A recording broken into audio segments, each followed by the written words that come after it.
এমসিকিউতে দিল ফুটবল অথবা ক্রিকেট বল, এর মধ্যে কোন ঘর্ষণ বল কাজ করে? এখন কথা হচ্ছে ভাই, আপনি তো বললেন যে গাড়ি যখন চলতে থাকে তো চলমান অবস্থায় যে ঘর্ষণ বল কাজ করে সেটা হচ্ছে গতি ঘর্ষণ। তাহলে আবর্ত ঘর্ষণের সাথে গতি ঘর্ষণের কি? এখন কথা হচ্ছে ভাইয়া, আবর্ত ঘর্ষণ কি?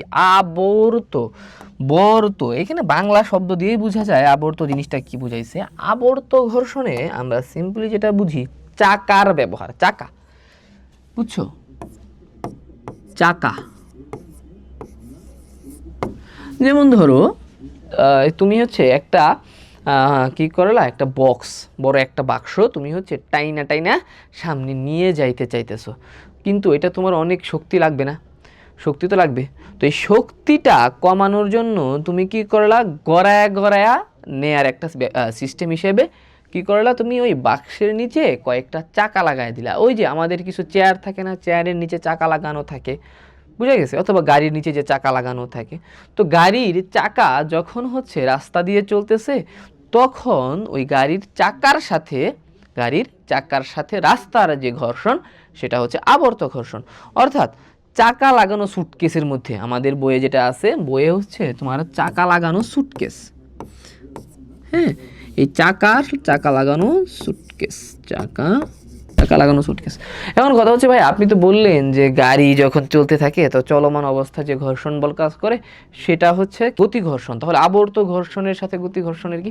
দেখো, গতি ঘর্ষণ তুমি চাকা লাগানো থাকুক অথবা না থাকুক, যে কোনো কিছু গতিশীল হইলেই তার মধ্যে যে ঘর্ষণটা কাজ করবে সেটা হচ্ছে গতি ঘর্ষণ, বুঝা গেছে? যেমন ধরো তুমি কি করলা, তুমি হচ্ছে ফ্লোরের মধ্যে তোমার যে ফোনটা আছে, মোবাইল ফোন, অথবা ধরো কোনো একটা বস্তুকে সামনে ধাক্কা মারলা, অথবা বই, টেবিলের মধ্যে বইটা একটু সামনে ধাক্কা মারলা, তো তোমার গতিশীল বইটা প্রথমে তো গতি, ধাক্কা মারছো, স্পিড পাইছে, তো তোমার বইটা চলতে চলতে মানে কিছুক্ষণ যায় থাইমা যাবে না, এটা হচ্ছে তোমার গতি ঘর্ষণের উদাহরণ।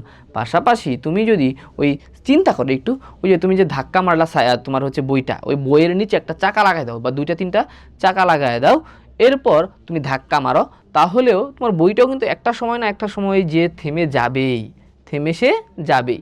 কিন্তু এই ক্ষেত্রে পার্থক্যটা হচ্ছে, আগের বেলায় চাকা লাগানো ছিল না, এইবার চাকা লাগানোর কারণে সে একটু সামনে আগায় গেছে। যাই হোক, তো একটা চাকা লাগানোর কারণেও তার মধ্যে একটা ঘর্ষণ বল কাজ করতেছে।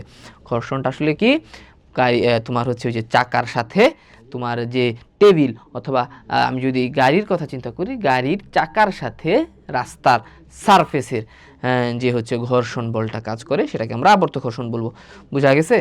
অথবা ধরো তোমার ফুটবলের মধ্যে কোন কাজ করে? এমসিকিউতে দিল ফুটবল অথবা ক্রিকেট বল, এর মধ্যে কোন ঘর্ষণ বল কাজ করে? স্বাভাবিকভাবেই ফুটবল অথবা চাকার মতো না ওরা, তো ফুটবল অথবা ক্রিকেট বলকে তুমি গড়ায়া দিলা, সে হচ্ছে চলতে চলতে চলতে চলতে একটা সময় থাইমা গেল। এই যে ফুটবল বা ক্রিকেট বল, সে যে ঘর্ষণ বলের কারণে ঘুরতে ঘুরতে যায় থাইমা গেল, সেটাকে আমরা বলবো আবর্ত ঘর্ষণ। ঠিক আছে ভাইয়া?